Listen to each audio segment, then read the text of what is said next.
setan itu mau nyantet itu jantung, ya arah jantung kita langsung dilindungi, dia nggak bisa. Nah, Roh Kudus langsung menolong kita. Saat itu langsung Tuhan kasih bahasa roh. Bahasa roh. Jadi keluar saya berbahasa roh. Jadi roh saya itu berkata-kata, berdoa, dipimpin oleh Roh Kudus, terus langsung.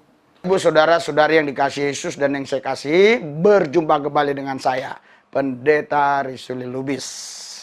Sebelum kita melihat tayangan video ini, jangan lupa ya, subscribe, like, comment, and share. Bagikan video ini ke sebanyak orang, menjadi berkat.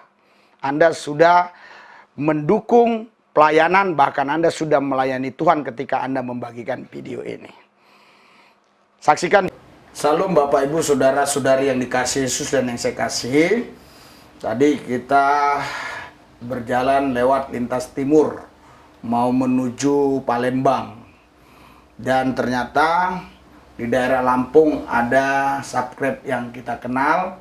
Kita sudah diajak makan dan sudah ada 2 jam atau 3 jam kita bincang-bincang. Dalam perbincangan tersebut ada sesuatu yang menarik saya dapatkan dari Bapak ini. Kita langsung aja wawancarai beliau ya. Nama Bapak siapa? Pak Antonius Ambar. Antonius Ambar. Iya. Tadi Bapak cerita Bapak ini sebenarnya dari gereja konservatif, dari Katolik terus pindah ke Baptis gitu ya. Iya. Ya. Namun yang menarik, kok Bapak pernah mengalami kepenuhan Roh Kudus? Bisa Bapak cerita gimana? Ya, ya memang kami memiliki kehausan akan Tuhan. Jadi ya sering terlibat di dalam kegiatan doa. Kemudian kita ada KKR, berangkat, ada seminar, gitu. Sering seperti itu. Ya banyak seminar-seminar, bahkan buku-buku yang kita baca, kita beli ya dari buku Dautoni, kemudian pendeta-pendeta Gilbert sering kita dengar khotbahnya gitu. Ya kita sangat terbuka, jadi kita mempelajari. Ya yang penting kita bisa bertumbuh dalam Tuhan, itu pengertian kita seperti itu gitu. Nah, terus bagaimana ceritanya Bapak bisa mengalami kepenuhan Roh Kudus dan Bapak yakin bahwa itu kepenuhan Roh Kudus? Ceritanya gimana, Pak? Iya, lebih tepatnya itu mengalami berbahasa roh gitu. Ya, berbahasa roh ya, berbahasa roh ya. Itu ceritanya suatu malam, mungkin sekitar jam 2 atau jam 3 persisnya, nggak tahu, pokoknya udah lewat jam 12 gitu. Ya. Nah tiba-tiba itu ada setan yang mau membunuh. Oh. Mungkin orang mengirim santet, tapi roh yang disembah dukun itu gitu. Ya. Nah waktu itu kita langsung dilindungi oleh Roh Kudus yang ada di dalam hati kita. Ya. Itu hitungannya itu ya 0, sekian detik, Pak. Ya. Makanya penyertaan Tuhan itu ajaib atas hidup kita. Ya. 0, sekian detik, kalau kita itu dengan kekuatan kita sendiri udah hancur kita. Ya. Karena Roh Kudus, jadi dia tahu gimana pelindungan dari Tuhan. Kita udah nggak bisa menggunakan akal kita, logika kita. Orang kita dalam kondisi nggak sepenuhnya terbangun, tidak, tapi tidur juga enggak, Pak. Jadi kayak setengah tidur, setengah enggak gitu. Jadi kita tahu gitu. Waktu itu langsung mendadak datang roh yang nyerang kita. Jadi roh yang nyerang saya, roh itu roh siapa, namanya, setan apa ya kita nggak tahu. Yang jelas penyertaan Tuhan itu luar biasa. Jadi waktu dalam hitungan 0, sekian detik, langsung Tuhan melindungi. Jadi Roh Kudus melindungi ya tubuh saya itu dari kepala sampai kaki, ujung kaki itu seperti ada cahaya. Seperti ada cahaya putih yang dari Tuhan itu. Jadi dia nggak bisa nembus kan, yang diserang biasanya kalau setan itu mau nyantet itu jantung, ya arah jantung kita langsung dilindungi, dia nggak bisa. Nah, Roh Kudus langsung menolong kita. Saat itu langsung Tuhan kasih bahasa roh. Bahasa roh. Jadi keluar saya berbahasa roh. Jadi roh saya itu berkata-kata, berdoa, dipimpin oleh Roh Kudus, terus langsung berkelahi. Jadi yang berkelahi itu roh saya dengan roh setan, tapi roh saya itu pimpin Roh Kudus sendiri. Roh kita itu manusia, roh manusia nggak ada yang menang dengan iblis. Yang menang itu kan Tuhan Yesus. Jadi Roh Kudus itu yang menang, yang melindungi kita. Makanya firman Tuhan kita lebih dari pemenang. Karena yang menang Tuhan, kita cuma mengklaim kemenangan Tuhan gitu. Jadi saat itu langsung roh saya dipimpin Roh Kudus sendiri. Walau perang muter-muter ya arahnya persisnya gimana, yang penting kita kayak bergulat ya. Nah akhirnya setelah beberapa waktu kemudian setan itu kalah pulang ya. Nah waktu pulang ya roh saya dimasuk lagi dipimpin Roh Kudus lewat sini nih Nah di sini nih Roh Kudus ngasih pengertian, ternyata hikmat yang Tuhan kasih itu di sini yang saya alami itu. Jadi tengah-tengah otak kita ubun-ubun sini langsung ngasih tahu, Roh Kudus ngasih tahu. Oh, itu setan yang disembah oleh dukun itu. Kasih tahu, tapi ya kita nggak ngomongin dukunnya siapa gitu. Jadi itu yang disembah dukun itu kan kita nggak tahu, setan itu kan buahnya ada jin setan, kemudian tingkat-tingkat dia punya strakta sampai yang paling tinggi Lucifer itu. Siapa setannya ya gimana kita tahu kalau bukan Tuhan yang ngasih tahu. Jadi Roh Kudus ngasih tahu, oh kita baru tahu gitu. Di pengertian dari Tuhan itu yang saya alami itu letaknya Tuhan kasih tahu di ubun-ubun kita ini. Nah setelah itu ya baru oh ternyata dukun itu gitu, dukun A gitu. Memang dukun A itu sering ke tempat mertua, ini mertua saya. Nah ini sering kali meledek, ngejek gitu. Ini kan ada gambar salib gitu. Sering kali sebenarnya dukun itu sering ke sini, tapi kalau ke sini itu sambil guyon itu. Oh, dipenteng, tahu dipenteng ya Pak? Dipenteng, disalib. Kok disembah-sembah gitu. Memang saya pernah ngomong gitu. Yang kamu sembah itu nggak ada apa-apanya dengan yang saya sembah gitu. Mungkin dari situ dia ingin mengetes atau jengkel atau gimana nggak tahu, atau hal yang lain nggak tahu.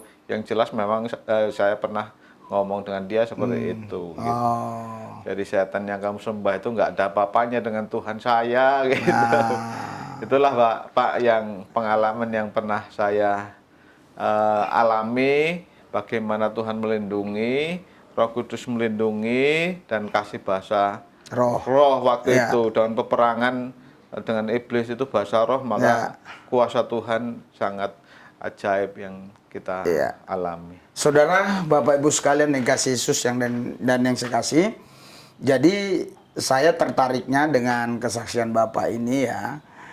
Dia bukan gereja Pantekosta atau karismatik yang biasa memang bahasa roh itu udah tidak asing lagi. Bapak ini dari Katolik pindah ke gereja Baptis yang memang di gerejanya tidak ada bahasa roh. Dan dia pun tidak pernah mempelajari bahasa roh itu. Namun Bapak ini memang suka nonton YouTube dari pendeta mana saja. Atau buku-buku yang beliau baca. Dan yang luar biasanya, ya saya tidak katakan ya itu dari buku atau dari pendeta, tapi yang saya pahami ya, Bapak ini saudara, yang dia tidak diajarkan tentang bahasa roh, tentang kepenuhan Roh Kudus itu dalam bahasa roh, tapi bisa dapat saudara. Jadi artinya bahasa roh itu sampai hari ini memang masih ada. Itu. Nah, saya tanya Bapak tadi sakit apa, Pak? Ini Bapak. Sakit panas ini. Sakit panas. Panas. Darah tinggi. Darah tinggi, ya, terus susah tidur. Nah, tetapi waktu setelah didoakan Bapak rasa apa tadi? Kan saya doakan tadi, rasanya apa? Menurut saya udah nggak panas lagi. Nggak panas lagi. Bapak ngomong agak kenceng, ini masuk ke sini. Jadi Bapak rasa panas nggak? Nggak. Udah dingin setelah didoain? Iya. Oh, saudara Bapak Ibu sekalian, jadi ini Bapak ini sudah umur berapa?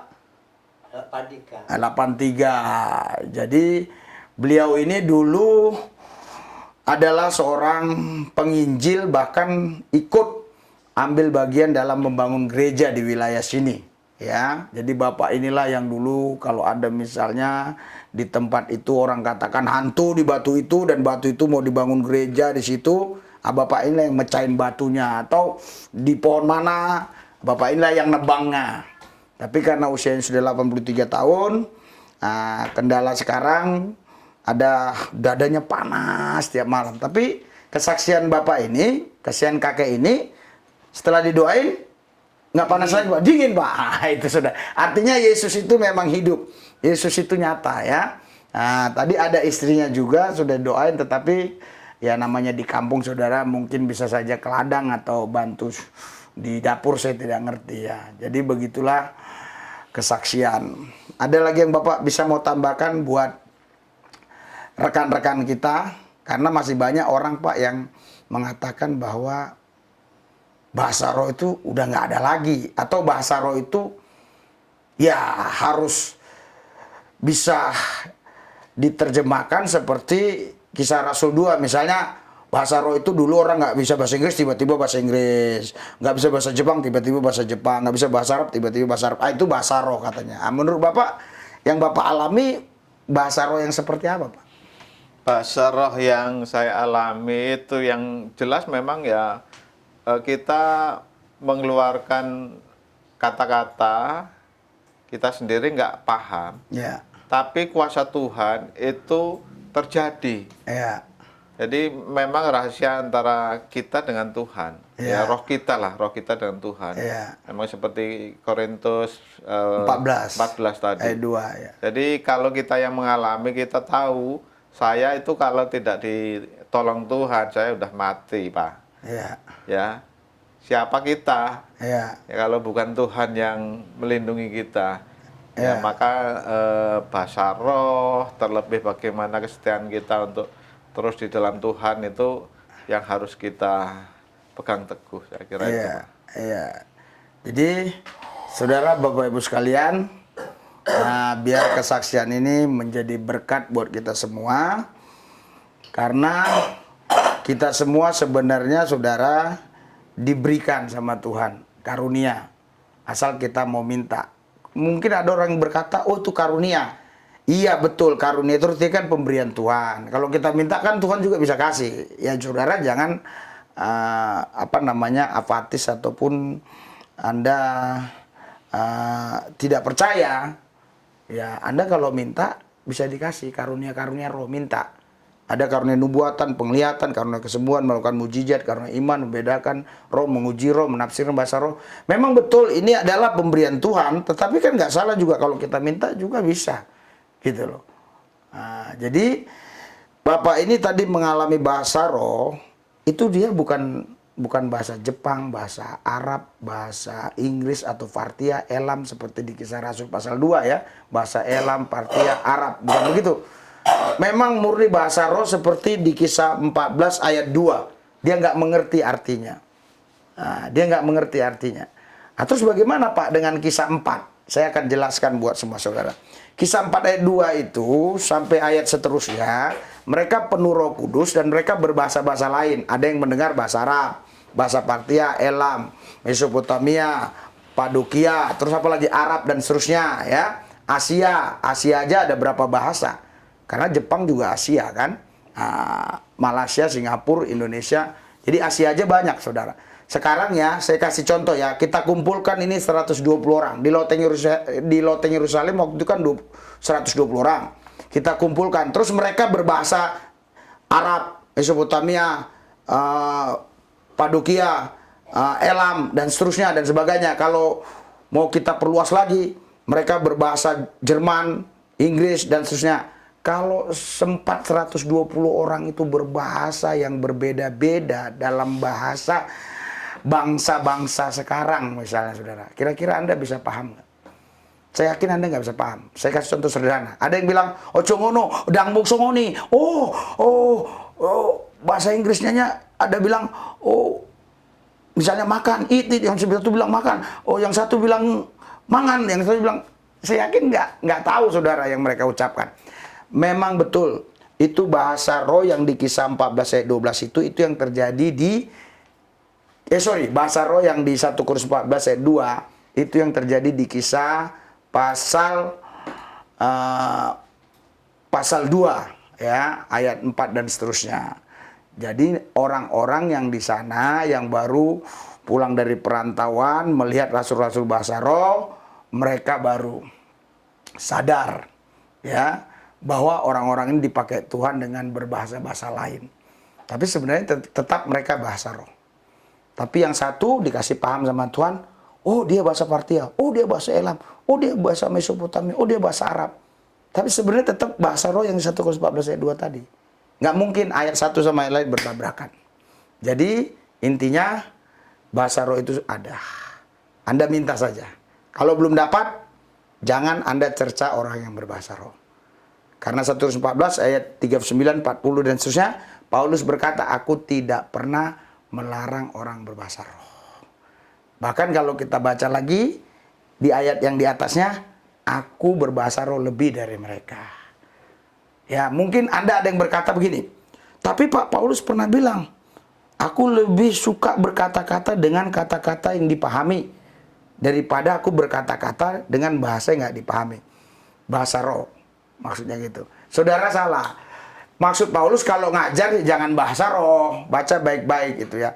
Kalau ngajar di sekolah di mana kita jangan bahasa roh, bukan berdoa yang dia maksud. Coba baca baik-baik itu 1 Korintus 14 itu dan 1 Korintus 14 ya. Baca baik-baik dari 1 seterusnya. Itu jelas dikatakan dia kalau dia berdiri di depan jemaat, dia lebih suka berbahasa yang dimengerti. Bukan bahasa yang tidak dimengerti. Itu maksudnya kalau ngajar, bukan berdoa. Jadi berdoa dalam bahasa roh itu tetap ada. Mari kita doa. Haleluya. Tuhan Yesus, aku berdoa buat semua mereka yang menonton YouTube ini, khususnya yang subscribe, biar mereka tidak saling mencelah. Yang berbahasa roh, biarlah mereka berbahasa roh. Yang belum dapat bahasa roh, ya jangan dicaci juga. Mereka yang tidak paham, ia minta paham dari Yesus. Karena kami percaya bahasa roh itu sampai sekarang masih ada. Terima kasih Bapak. Dalam Yesus kami berdoa. Amin.